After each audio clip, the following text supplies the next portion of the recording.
Right ఇక పత్రికల్లో వచ్చిన ప్రధాన వార్తలను చూద్దాం. ముందుగా నమస్తే తెలంగాణ చూస్తున్నాం. నమస్తే తెలంగాణలో కేసీఆర్ దీక్షా ఫలం కాంగ్రెస్ దగా పర్వం. డిసెంబర్ 9న రాష్ట్ర ప్రకటన, ఆ తర్వాత యూటర్న్ ఇచ్చిన తెలంగాణ వెనక్కి తీసుకున్న కాంగ్రెస్. ఢిల్లీ పెద్దల దోకాపై భగ్గుమన్న తెలంగాణ ప్రజలు. ఊరూరా ఉద్యమ క్షేత్రాలు, అమరుల త్యాగాలు, ఔరేక్ దక్కా తెలంగాణ పక్క అంటూ రణ గర్జన. ఢిల్లీ మెడలు వంచి స్వరాష్ట్రం సాధించుకున్న జనం. సో నవంబర్ 29 లేకుంటే డిసెంబర్ 9 ఉందా? డిసెంబర్ 9 లేకుంటే జూన్ 2 ఉండేదా? ఇది ఆ రోజు కేసీఆర్ ఒక ఉద్యమ నాయకుడిగా ఆమరణ నిరాహార దీక్షకు దిగారు. తన ప్రాణాలను సైతం లెక్క చేయకుండా తెలంగాణ రాష్ట్ర సాధనే ధ్యేయంగా, సాధనే లక్ష్యంగా నాడు ఆయన దీక్షకు దిగారు. అయితే ఆ దీక్షకు దిగి వచ్చినటువంటి కేంద్రం డిసెంబర్ 9న సరిగ్గా ఈ రోజు ప్రకటన చేసింది. ప్రకటన చేసిన తర్వాత మళ్ళీ అక్కడ ఒక కృత్రిమ సమైక్యాంధ్ర ఉద్యమం తీసుకొచ్చి ఆ వచ్చినటువంటి ప్రకటనను వెనక్కి తీసుకెళ్లినటువంటి వైనం మొత్తం అందరికీ కూడా, తెలంగాణ చరిత్రకారులకు, ఉద్యమకారులకు, తెలంగాణ అందరికీ కూడా తెలిసినటువంటి విషయం. సో ఇవాళ దీక్షా ఫలం, మనం ఒక దీక్షా దివస్గా కూడా బీఆర్ఎస్ పార్టీ మొదటి నుంచి కూడా దీన్ని ఒక విజయ్ దివస్గా కూడా సెలబ్రేట్ చేసుకుంటుంది డిసెంబర్ 9 రోజు. కాంగ్రెస్ మోసం, అమరుల త్యాగం, కేసీఆర్ దీక్ష, తెలంగాణ తొలి మలి దశ ఉద్యమాల్ని పరిశీలిస్తే వెల్లడయ్యే నిజమిదే. 60 ఏళ్లుగా అడుగడుగున కాంగ్రెస్ ఎలా వంచిందో తెలంగాణలో చిన్న పిల్లోడిని అడిగినా చెబుతారు. సుదీర్ఘ స్వరాష్ట్ర పోరాటం, కేసీఆర్ లిఖించిన ఉద్యమ వ్యూహ ఫలితమే తెలంగాణ రాష్ట్రం. ఢిల్లీ దయాభిక్షతో రాష్ట్రం ఇచ్చిందని ఎవరైనా అంటే అది అలుపెరగని ఈ నేల పోరాటాన్ని అవమానించడమే. ప్రాణాల్ని తృణప్రాయంగా అర్పించిన అమరుల త్యాగాల్ని పలుచన చేయడమే. ఊరు వాడ కదిలించిన ఉద్యమ స్ఫూర్తిని దారుణంగా దెబ్బతీయడమే. సబ్బండ వర్ణాల సామూహిక రణ గీతికను చులకన చేయడమే. ఢిల్లీ తనంతట తానుగా దిగిరాలేదు. ఎన్నో ఉద్యమాలు, ఎన్నో పోరాటాలు, ఎన్నో ఆత్మత్యాగాలతో వచ్చినటువంటి తెలంగాణను ఢిల్లీ వాళ్ళు ఊరికే ఇచ్చారంటే నిజంగా మొత్తం ఒక ఉద్యమాన్ని అవమానించడమే, పలుచన చేయడమే అని ఈ సారాంశంగా మనం చూస్తున్నాం. ఢిల్లీ దిగి రాలేదు, ఉద్యమం కిందికి దింపింది. వంచక కాంగ్రెస్ మెడలు వంచిన శక్తి మాత్రం ముమ్మాటికి కేసీఆర్. ఇది తెలంగాణ ప్రజలకు, ప్రతి ఒక్కరికి కూడా తెలుసు. సో ఇక్కడ మనం చూస్తున్నాం, డిసెంబర్ 9 దద్దరిల్లిన ఢిల్లీ. కేసీఆర్తో మాట్లాడిన చిదంబరం. తెలంగాణ ఏర్పాటు ప్రక్రియ ప్రారంభిస్తామని ప్రకటన. దీక్ష విరమించిన కేసీఆర్ ఫోటో చూస్తున్నాం. అది ఆ రోజు ఆయన నిమ్స్ ఆసుపత్రిలో దీక్ష విరమించారు. ఢిల్లీ నుంచి ప్రకటన వచ్చిన తర్వాత దీక్ష విరమించారు. దీక్ష విరమించిన నాటి ఆ రోజు హాస్పిటల్ నుంచి డిశ్చార్జ్ అవుతున్నటువంటి ఫోటో మనం చూస్తున్నాం. సో ఈ ఫోటోగ్రాఫ్ అనేది తెలంగాణ ఉద్యమంలో ఎంత కీలకమైనటువంటి ఆ ఫోటోగ్రాఫో మన అందరికీ తెలుసు.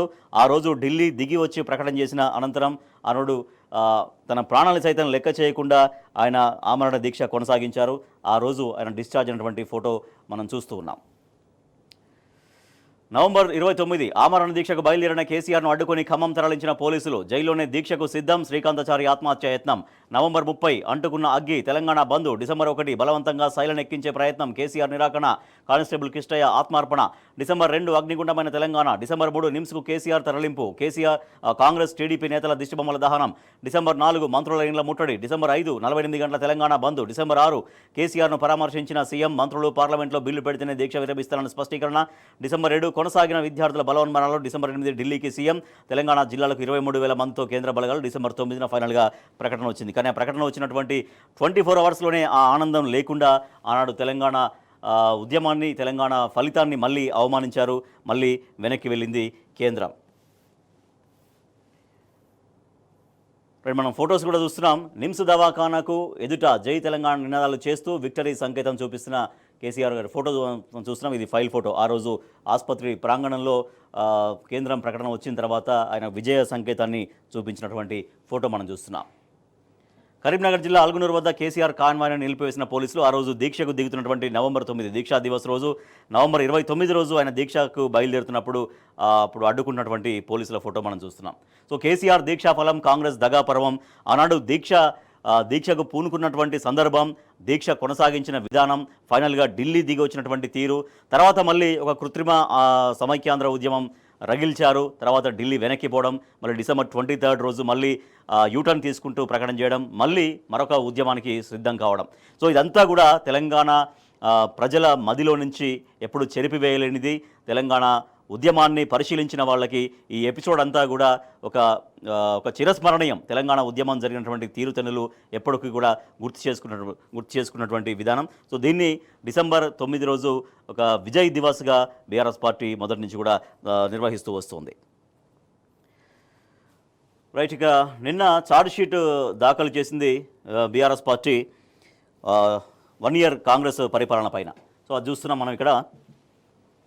పాలన కాదిది ప్రజాపీడన, కాంగ్రెస్ చీటింగ్పై బీఆర్ఎస్ ఛార్జ్షీట్, విజయోత్సవాలు కావివి వంచనోత్సవాలంటూ మాజీ మంత్రి హరీష్ రావు ఆగ్రహం వ్యక్తం చేశారు. తెలంగాణ భవన్లో ఆదివారం జరిగిన కార్యక్రమంలో కాంగ్రెస్ ఏడాది పాలనపైన ఛార్జ్షీట్ను ప్రకటించారు బీఆర్ఎస్ నేత హరీష్ రావు. సో 6 గ్యారెంటీలు అన్నారు, ఇంకా అనేక హామీలు అన్నారు. మొత్తం ఒక మోసం చేసింది ప్రజల్ని అంటూ ఆ ఛార్జ్షీట్లో సవివరంగా పేర్కొన్నారు. ఏడాది పాలనలో ప్రజాస్వామ్య హననం జరిగింది. ఇరిటేషన్గా మార్చిన కాంగ్రెస్ సంక్షోభంలో సంక్షేమం, కష్టాలు రైతాంగం, నిరుద్యోగులపై నిర్బంధం, ఉద్యోగులకు మోసం, మీడియాపై ఆంక్షలు, సోషల్ మీడియాపై కేసులు, బుల్డోజర్లతో కూల్చివేతలు, లైబ్రరీలో లాటరీ ఛార్జీలు, హైడ్రా పేరుతో నిరుపేదల బతుకులు ఆగమాగం. కాంగ్రెస్ సర్కార్పై మాజీ మంత్రి హరీష్ రావు ఫైర్ అయ్యారు. రాష్ట్రంలో భావ ప్రకటన స్వేచ్ఛకు భంగం వాటిల్లింది. నిరసన తెలిపే హక్కు పోయి నిరంకుశమే రాజ్యమేలింది. హైడ్రా కూల్చివేతలతో పేదల బతుకుల్ని ఛిద్రం చేసి మూటల కోసం మూసి ప్రక్షాళన చేపట్టి లగచర్ల గిరిజనులపై 3rd డిగ్రీలు ప్రయోగించి రైతు బంధుకు రామ్ చెప్పి బోనస్ను బోగస్ చేసి సాగును సంక్షోభంలోకి నెట్టి వృద్ధుల పింఛన్లకు ఎగనామం పెట్టి పోలీసుల కుటుంబాల్ని కొట్టించిన గనుడు రేవంత్ రెడ్డి అంటూ హరీష్ రావు ఆగ్రహం వ్యక్తం చేశారు. ఏడాదిగా దగా కాంగ్రెస్ పాలన చూస్తే ఏమున్నది గర్వకారణం, సంవత్సర పాలన సమస్తం ప్రజాపీడన పరాయణత్వం, బడి పిల్లల నుంచి అవ్వ తాతల వరకు రోడ్డెక్కిన జనం, 6 గ్యారెంటీల పేరుతో ప్రజలకు అరచేతిలో వైకుంఠం. కాంగ్రెస్ ఏడాది పాలనపైన 18 పేజీల ఛార్జ్షీట్ విడుదల చేశారు. సో దాంట్లో ఈ సంవత్సర కాలం పాటు సర్వం మోసం చేసింది, మాట ఇచ్చి పూర్తిగా తప్పింది, కేవలం అబద్ధాలతో అధికారంలోకి వచ్చింది అంటూ ఒక 18 పేజీల ఛార్జ్షీట్ని నిన్న హరీష్ రావు రిలీజ్ చేశారు తెలంగాణ భవన్లో. సో మనం చూస్తున్నాం కాంగ్రెస్ ఏడాది పాలనపైన ఛార్జ్షీట్ విడుదల చేసిన మాజీ మంత్రి హరీష్ రావు. చిత్రంలో శాసనమండలి ప్రతిపక్ష నేత మధుసూదనాచారి, మాజీ మంత్రులు మహమూద్ అలీ, సబితా ఇంద్రారెడ్డి, ఎమ్మెల్యేలు కాలేరు వెంకటేష్, కొత్త ప్రభాకర్ రెడ్డి, ఎమ్మెల్సీలు తక్కెలపల్లి రవీంద్రరావు, తాతా మధు, కార్పొరేషన్ మాజీ చైర్మన్లు దేవిప్రసాద్, గజ్జల్ నగేష్, జడ్పీ మాజీ చైర్మన్ తుల ఉమ. పాలన కాదిది ప్రజాపీడన, కేసీఆర్ పాలన దిక్సూచి, రేవంత్ నవ్వుల పాలు అయ్యారు. కేసీఆర్ పాలన దిక్సూచిలాగా తెలంగాణకు దేశానికి ఉంటే నవ్వుల పాలయ్యే విధంగా రేవంత్ పరిపాలన సాగుతోంది అంటూ బీఆర్ఎస్ పార్టీ చెబుతోంది.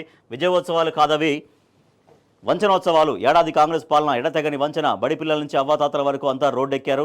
బీఆర్ఎస్ ఛార్జ్షీట్లో పేర్కొన్నటువంటి ప్రధాన అంశాలు మనం డీటెయిల్డ్గా మనం చూడొచ్చు. రైతు సంక్షేమానికి రాహుకాలం, మహాలక్ష్మికి మహామోసం, విద్యార్థుల వీపులు పగలగొట్టిండు, నేడు పాడనెక్కుతున్న విద్యార్థులు, అక్రమ కూల్చివేతలు, పట్టణాలు అధోగతి, 89 మంది ఆటో డ్రైవర్ల మృతి, ఇంకా టోటల్గా గాలిలో శాంతి భద్రతలు, పింఛన్దారులకు మొండి చెయ్యి, నీచమైన చరిత్ర, 10 ఏళ్ల అభివృద్ధిని 12 నెలల్లో పాడు చేసినారు, ఉద్యోగులకు కుచ్చుటోపి అంటూ మొత్తం వివిధ అంశాలకు సంబంధించినటువంటి ఛార్జ్షీట్ని సవివరంగా రిలీజ్ చేసింది బీఆర్ఎస్ పార్టీ.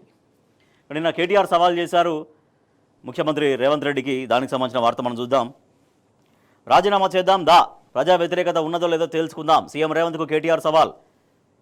కొడంగల్ నుంచి మళ్ళీ గెలిచేంత దమ్ముందా, కాంగ్రెస్ పార్టీలో చేరిన 10 మంది బీఆర్ఎస్ ఎమ్మెల్యేలను గెలిపించుకునే సత్తా నీకుందా, అల్లుడు సోదరుడు బావమరిది కోసమే తపన, రేవంత్ బూతులు వినడానికి కేసీఆర్ రావాలనా, 6 కాదు అర గ్యారంటీ కూడా అమలు అవ్వలేదు.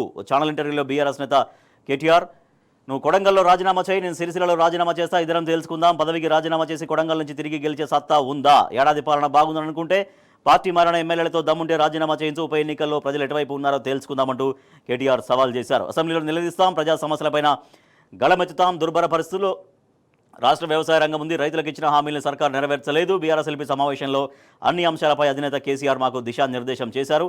శాసనసభలో ప్రజావాణిని బలంగా వినిపిస్తాం, బీఆర్ఎస్ వర్కింగ్ ప్రెసిడెంట్ కేటీఆర్ వెల్లడి. సో ఇవాటి నుంచి అసెంబ్లీ సమావేశం మొదలు కాబోతోంది. సో దీంట్లో ప్రభుత్వం నుంచి అనేక మాటలు ప్రజలకు ఇచ్చి ఉన్నారు కాబట్టి ఇంతవరకు అమలు లేదు. సంవత్సరం గడువు కూడా కంప్లీట్ అయిపోయింది. సంవత్సరం గడువు కంప్లీట్ అయిన తర్వాత ఇవాటి నుంచి అసెంబ్లీ సమావేశాలు మొదలవుతున్న నేపథ్యంలో బీఆర్ఎస్ పార్టీ అసెంబ్లీలో ప్రభుత్వాన్ని నిలదీసేందుకు అస్త్రశస్త్రాలతో సిద్ధమై ఉంది. ఇవాటి నుంచి అసెంబ్లీ సమావేశాలు ప్రారంభమవుతున్న నేపథ్యంలో నిన్న బీఆర్ఎస్ అధినేత కేసీఆర్ పార్టీ శ్రేణులకు దిశానిర్దేశం చేశారు అసెంబ్లీలో అనుసరించాల్సిన వ్యూహానికి సంబంధించి. సో తెలంగాణ తల్లి మార్పు మూర్ఖత్వం, సీఎం తలతిక్క ఆలోచనలతో తెలంగాణ అస్తిత్వానికి గాయమంటూ కేసీఆర్ ఆవేదన వ్యక్తం చేశారు. కేసీఆర్ ఆనవాళ్లు లేకుండా చేస్తారని విర్రవీగుతున్న సీఎం యాదాద్రి థర్మల్ పవర్ ప్లాంట్ను ఎట్లా ప్రారంభించిండు, అది కేసీఆర్ ఆనవాళ్ళని ముఖ్యమంత్రికి తెలియదా, శాసనసభలో ప్రజల పక్షాన ఈ ప్రభుత్వాన్ని నిలదీయండి, కాంగ్రెస్ నిరంకుశ విధానాలను ఎక్కడికక్కడ తిప్పికొట్టండి, స్థిరంగా ధైర్యంగా పోరాడుతున్న శ్రేణులకు అభినందనలు, ప్రతి కార్యకర్తకు అండగా బీఆర్ఎస్ పార్టీ నిలబడుతుంది, గురుకులాల్ని దిగజార్చిండ్రు అంటూ అధినేత బీఆర్ఎస్ అధినేత కేసీఆర్ ఆవేదన వ్యక్తం చేశారు. అసెంబ్లీ వ్యూహంపై పార్టీ ఎమ్మెల్యేలకు నిన్న దిశానిర్దేశం చేశారు. సో ఇవాటి నుంచి అసెంబ్లీ సమావేశాలు ప్రారంభం కాబోతున్న నేపథ్యంలో అసెంబ్లీలో అనుసరించాల్సిన వ్యూహం పైన ఆయన నిన్న పార్టీ నేతలకు పార్టీ ముఖ్య నేతలతో సమావేశమయ్యారు. బీఆర్ఎస్ హయాంలో 10 ఏళ్ల కాలంలో ఉద్యోగుల వేతనాలను 73% పెంచినాం. తమకు ఓటేస్తే అందలం ఎక్కిస్తామని ఉదరగొట్టిన కాంగ్రెస్ అధికారంలోకి రాగానే వారికి మొండి చేయి చూపింది. వెనకటికి ఇటువంటి ముఖ్యమంత్రి ఏమీ తెలియని అమాయకుడిని తీర్థం పోదామని తీసుకుపోయిందట. తీసుకుపోయిన ఆయనేమో గుళ్ళో బండుకున్నాడట. ఆశపడి ఎమ్మడిపోయినోడిని సలిలో బండబెట్టిండట. ఉద్యోగుల పరిస్థితి కూడా ఇట్లనే తయారైంది అంటూ కేసీఆర్ చెప్తున్నారు. తెలంగాణను కలుపుకోవాలనే కుట్రలో భాగంగా తెలుగు తల్లి గురించి ప్రచారం చేసిన ఆంధ్ర నాయకత్వం వారి ప్రాంతంలోని 13 జిల్లాల్లో ఎక్కడా ఒక్క తెలుగు తల్లిని కూడా ఏర్పాటు చేసుకోలేదు. ఉమ్మడి రాష్ట్రంలో ఆనాటికి కేవలం హైదరాబాద్లో 1, మహబూబ్ నగర్లో 1, కేవలం 2 తెలుగు తల్లి విగ్రహాలు ఉండేవి. ఆ తర్వాత నేను నిలదీస్తే తిరుపతిలో తెలుగు తల్లి పేరుతో విగ్రహాన్ని ఏర్పాటు చేసుకున్నారంటూ కేసీఆర్ పార్టీ నేతలకు వివరించారు. అంటే తెలుగు తల్లి చరిత్ర ఏంటి, తెలంగాణ తల్లి చరిత్ర ఏంటి, తెలంగాణ తల్లిని ఎట్లా తీసుకురావాల్సి వచ్చింది, తెలుగు తల్లిని తెలంగాణను కలుపుకునే ప్రయత్నంలో భాగంగా తెలుగు తల్లిని ఎట్లా ప్రమోట్ చేశారు. అయినా కూడా అసలు చాలా చోట్ల అక్కడ ఆంధ్రప్రదేశ్లోని చాలా జిల్లాల్లో తెలుగు తల్లి విగ్రహమే ఏర్పాటు చేయలేదు. కేవలం హైదరాబాద్లో 1, మహబూబ్ నగర్లో 1 ఉండేది. తర్వాత తిరుపతిలో ఏర్పాటు చేసుకున్నారనే విషయాన్ని నిన్న పార్టీ నేతలకు వివరించారు బీఆర్ఎస్ అధినేత కేసీఆర్. మరొక వార్త చూస్తే గురుకులాలకు సంబంధించి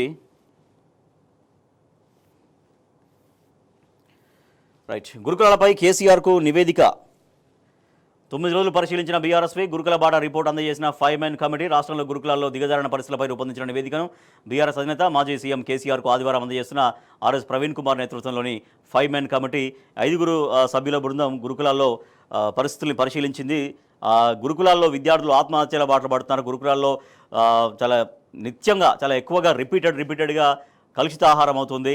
నాణ్యమైన భోజనం దొరకట్లేదు. దానిపైన విచారణ చేసింది. దానిపైన వాస్తవాలు తెలుసుకుంది 5 మెన్ కమిటీ బీఆర్ఎస్ ఆధ్వర్యంలో. సో ఆ రిపోర్ట్ నిన్న కేసీఆర్కి అందజేశారు. ఇక మరొక వార్త చూస్తే సర్పంచ్లకు సంబంధించిన వార్త చూద్దాం. బిల్లుల కోసం అసెంబ్లీలో గళమెత్తాలి. కేసీఆర్కు సర్పంచ్ల జేఏసీ వినతి. పెండింగ్ బిల్లులు చెల్లించేలా అసెంబ్లీ సమావేశాల్లో గళమెత్తాలంటూ మాజీ సర్పంచ్ల సంఘం రాష్ట్ర జేఏసీ అధ్యక్షుడు యాదయ్య గౌడ్ బీఆర్ఎస్ అధినేత కేసీఆర్కు విజ్ఞప్తి చేశారు. నిన్న ఎర్రవల్లి వ్యవసాయ క్షేత్రంలో వారు కలిసి వినతి పత్రం అందజేశారు. కేసీఆర్ నిర్మాణం కాంగ్రెస్ ప్రారంభం. రేవంత్ కొత్తగా ఒక్క ప్రాజెక్టుకు శంకుస్థాపన చేయలేదు. బీఆర్ఎస్ హయాంలోనే బ్రాహ్మణ వెల్లంలో ట్రయల్ రన్ నిర్వహించాము. 2 మంత్రులున్నా కూడా ఏడాది కాలంలో పైసా తెలియదు. మాజీ మంత్రి సూర్యాపేట ఎమ్మెల్యే జగదీష్ రెడ్డి ఆగ్రహం వ్యక్తం చేశారు. కేసీఆర్ నిర్మాణం చేస్తే కాంగ్రెస్ మొత్తం వాటిని ప్రారంభించుకుంటూ వస్తుంది. దీంట్లో కాంగ్రెస్ గొప్పదనం కానీ ప్రభుత్వం ఆలోచన విధానం కానీ కాంగ్రెస్ ప్రభుత్వ ఆలోచన విధానం కానీ ఏవీ లేదు. గతంలో మొత్తం దాదాపుగా కంప్లీట్ అయినటువంటి వాటికే నిర్మాణాలకే ప్రారంభించుకుంటూ వస్తుంది తప్పించి కొత్తగా ఒక్క పథకము ఒక్క ప్రాజెక్టు కూడా ప్రారంభించలేదు కాంగ్రెస్ ప్రభుత్వం అంటూ మాజీ మంత్రి జగదీష్ రెడ్డి ఆగ్రహం వ్యక్తం చేశారు. విజయోత్సవాలకు సంబంధించిన వార్త చూస్తే ప్రభుత్వం విజయోత్సవాలు చేస్తుంది. విజయోత్సవాలు వ్యక్తికి ప్రాధాన్యంగా విజయోత్సవాల పార్టీ పాలసీ ఒకటైతే మీరు చేస్తున్నది ఏమిటి? ముఖ్య నేతలను నిలదీసిన సీనియర్ మంత్రి. పునరంకిత సభల స్థానంలో స్కోత్కర్ష సభల అంటూ మండిపాటు. ఇవి వ్యక్తిగత ఇమేజ్ను పెంచుకునే సభలని అసంతృప్తి. ప్రగతి నివేదికలపై సహాయ నిరాకరణ చేసిన సీనియర్ మంత్రులు. వ్యవసాయ శాఖ నుంచి వెల్లడుగాని ప్రగతి. తప్పుడు సమాచారంతో ప్రజల్లోకి వెళ్లలేం. ఏడాది పాలన ప్రగతి నివేదికలు రూపొందించడంపై కూడా సీనియర్ మంత్రులు తమ సహాయ నిరాకరణ చేసినట్టుగా తెలుస్తోంది.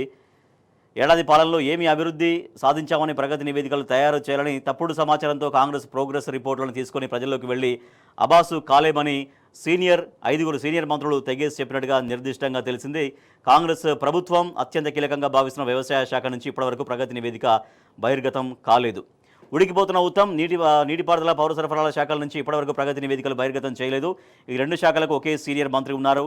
సో అంటే ప్రజలకు ఏమీ చేయలే కాబట్టి ఎటువంటి ప్రగతి నివేదిక అందించాలి? అసలు ఆయా శాఖల్లో ఎటువంటి పురోగతి లేనప్పుడు ప్రజల ముందుకు ఇది సాధించాం అది సాధించామని తీసుకెళ్తే ప్రజల్లో అబాసు పాలు కావడం తప్ప మరొకటి ఉండదంటూ ఆ శాఖల నుంచి ప్రగతి నివేదిక ప్రభుత్వానికి రాలేదని ఈ వార్త మనం చూస్తున్నాం. మేము రాలేం మీరే కానివ్వండి. కాంగ్రెస్ ఏడాది పాలన ఉత్సవాలకు ఢిల్లీ పెద్దలు దూరం. వేడుకలకు కాంగ్రెస్ అగ్రనేతలను పిలిచిన రాష్ట్ర నేతలు. తెలంగాణ తల్లి విగ్రహావిష్కరణకు సోనియాకు ఆహ్వానం. విగ్రహ రూపురేఖల మార్పుపై అధిష్టానం పెద్దల అసంతృప్తి. రాష్ట్రానికి రాలేమని తేల్చిన సోనియా, రాహుల్, ప్రియాంక. సో అంటే వాళ్ళకి ఏమాత్రం ఇష్టం లేదంట తెలంగాణ తల్లి విగ్రహాల్లో మార్పులు తీసుకురావడం, మార్పులు చేయడం. అంటే ఎన్నో సంవత్సరాలుగా తెలంగాణ ప్రజల మనసుల్లో నాటుకుపోయిన తెలంగాణ తల్లి విగ్రహ రూపురేఖల మార్పు విషయంలో అధిష్టానం కూడా పెద్దగా సంతృప్తిగా లేనట్టుగా, అందుకే ఈ కార్యక్రమానికి టోటల్గా వాళ్ళంతా దూరంగా ఉన్నట్టుగా ఈ వార్త మనం చూస్తున్నాం. ఇక ఏడాది బర్బాది నిధులు లేని విదేశీ విద్యా నిధి ఏడాదిగా నిలిచిన ప్రభుత్వ పథకం పై చదువుల కోసం అభ్యర్థుల ఎదురుచూపులు రేపు మాపు అంటూ కాలం వెళ్లదీసుకున్న సర్కార్ ఆర్థిక భారంతో సతమతమవుతున్న తల్లిదండ్రులు బీసీ శాఖ పరిధిలోనే 4,984 పెండింగ్ దరఖాస్తులు ఉన్నాయి. ₹1 కూడా సర్కారు ఇవ్వలేదు.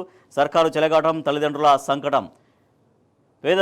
విద్యార్థులు పేదరికం కారణంగా విదేశీ విద్యకు దూరం కావద్దనే ఉద్దేశంతో కేసీఆర్ ప్రభుత్వం Mahatma Jyotiba Phule BC overseas scheme పేరుతో పథకాన్ని ప్రవేశపెట్టింది. కానీ కాంగ్రెస్ అధికారంలోకి వచ్చిన తర్వాత పథకాన్ని అటకెక్కించింది. దరఖాస్తులు స్వీకరిస్తున్నా లబ్ధిదారులను ఎంపిక చేయడం లేదు. సెప్టెంబర్, డిసెంబర్ మధ్య అడ్మిషన్ల కాలాన్ని ఫాలో సీజన్ అంటారు. గత ఫాలో సీజన్ పోయి మళ్లీ ఫాలో సీజన్ వచ్చినా కూడా ప్రభుత్వంలో మాత్రం చలనం రావడం లేదు. ప్రభుత్వం కొత్త మార్గదర్శకాలు జారీ చేయలేదని అధికారులు చెబుతున్నారు. ఇంకా మెరుగైన పథకం తీసుకొస్తామంటూ ప్రభుత్వ పెద్దలు ఆశ చూపుతూ దాటవేస్తున్నారు. ఇదిలా ఉండగానే తాజాగా మళ్లీ ఈ ఫాల్ సీజన్కు ప్రభుత్వం అభ్యర్థుల నుంచి దరఖాస్తుల స్వీకరణ చేపట్టింది. సో ఆ పథకాన్ని అటకెక్కించింది పూర్తిగాని ఈ వార్త మనం చూస్తున్నాం. గత ప్రభుత్వ హయాంలో ఏటా అమలు చేసిన విధానం సీజన్ జనవరి, ఆగస్టు స్ప్రింగ్ సీజన్, ఫాలో సీజన్. జనవరిని స్ప్రింగ్ సీజన్ అంటారు, ఆగస్టును ఫాలో సీజన్ అంటారు. ఎంపికైన విద్యార్థులు 150 అందజేసిన మొత్తం 20 lakhs, ప్రయాణ ఖర్చులు 50,000. ప్రస్తుతం పెండింగ్లో ఉన్న దరఖాస్తులు 2023 ఫాల్ సీజన్ అంటే 2,665 పెండింగ్లో ఉన్నాయి. 2024 స్వింగ్ సీజన్కి 1,119 అట్లాగే పెండింగ్లో ఉన్నాయి. 2024 ఫాల్ సీజన్ మళ్ళీ వచ్చింది, అయినా కూడా ఇంకా 1,200 దరఖాస్తులు అట్నే పెండింగ్లో ఉన్నాయి. ఆ మంచి పథకాన్ని కూడా కాంగ్రెస్ ప్రభుత్వం అమలు చేయలేకపోతుంది అని ఈ వార్త మనం చూస్తున్నాం. సో ఇంకా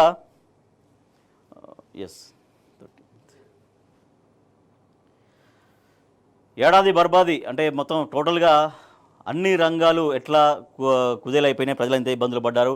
బుల్డోజర్ విషయంలో పెద్దలకు ఒక న్యాయం, పేదలకు ఒక న్యాయం అనే రిఫ్లెక్ట్ చేసే విధంగా, చూపించే విధంగా ఈ ఫోటోగ్రాఫ్స్ మనం చూస్తున్నాం. హిమాయత్ సాగర్ సమీపంలోని మంత్రి పొంగిరెడ్డి ఫామ్ హౌస్, దీని జోలికి బుల్డోజర్ పోలేదు. సీఎం రేవంత్ రెడ్డి బంధువు రవికాంత్ రెడ్డి ఫామ్ హౌస్ ఇక్కడే పోలేదు. పట్నం మహేందర్ రెడ్డి ఫామ్ హౌస్ ఇక్కడికి పోలేదు. ఎమ్మెల్యే గడ్డం వివేక్ ఫామ్ హౌస్ అక్కడికి కూడా బుల్డోజర్ పోలేదు. బడుగులపైకి మాత్రమే బుల్డోజర్ వెళ్ళింది.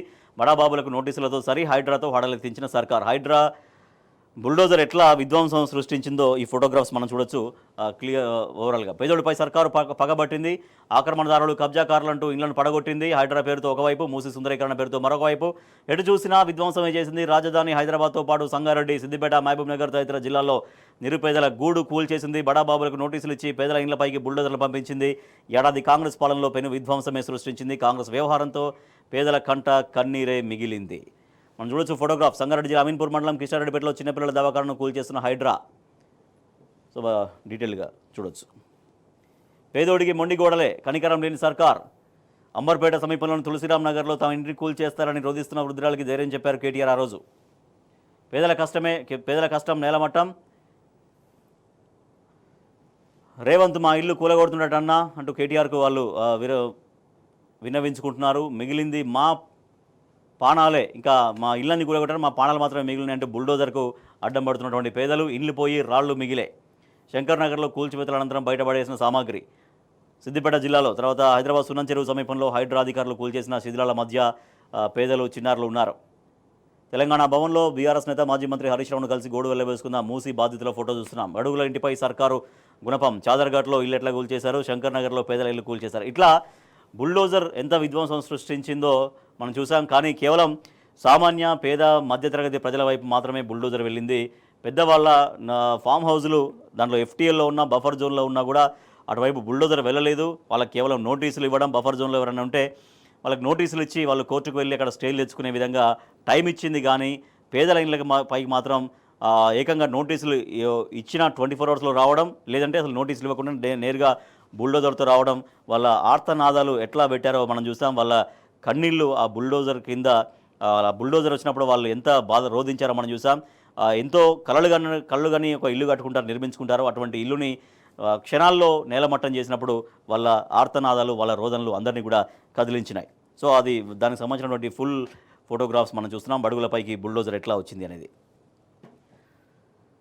బయటిగా మిగతా వార్తలు చూస్తే, మిగతా దినపత్రికల్లో శీతాకాల సమరం, నేటి నుంచి అసెంబ్లీ, అస్త్రశస్త్రాలతో సిద్ధమైన అధికార విపక్షాలు. 4 నుంచి వారం రోజుల పాటు సమావేశాలు నిర్వహించే అవకాశం. ఇక నిలదీయడమే బీఆర్ఎస్ శాసనసభ పక్ష భేటీలో కేసీఆర్ వాళ్ళకు దిశానిర్దేశం చేశారు. Telangana today. Government's actions reckless assault on Telangana identity, says KCR. BRS chief slams Congress for disregarding state's rich cultural heritage అంటూ వారసత్వ సంపదల్ని వారసత్వ సంస్కృతిని అంతా కూడా ఛిద్రం చేస్తోంది కాంగ్రెస్ ప్రభుత్వం అంటూ ఆగ్రహం వ్యక్తం చేసినటువంటి బీఆర్ఎస్ అధినేత కేసీఆర్.